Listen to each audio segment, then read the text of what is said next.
Hi babes, in today's video we all are going to be going down the memory lane. We are going to be looking at what 1920s makeup look like, and I'll be comparing that with 2022 makeup look.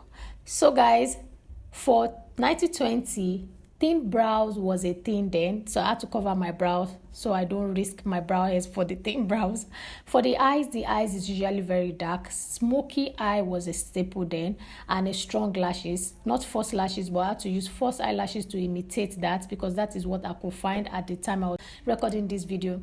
And I also found out that during my research that pale foundation was a thing then because it symbolizes sophistication, and a dark, well-defined lips, especially with an emphasis on the cupid's bow, was a thing for them then.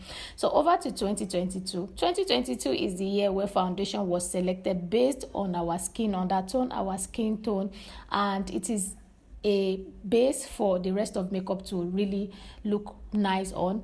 Underpainting makeup was also well accepted in 2022, and also for the brows, our brows are fuller, more natural looking. As at 2022, we are already exposed to eyeshadow palettes that offers different colors that helps us to create different looks that resonates well with our personality. For our lips is usually soft and glossy in 2022, and the blush, everything just blended into our skin. Because what do you think about this look? Let me know in the comment section. Is this something you guys enjoy? Would you like to see more of this type of look? Let me know in the comment section. Bye guys.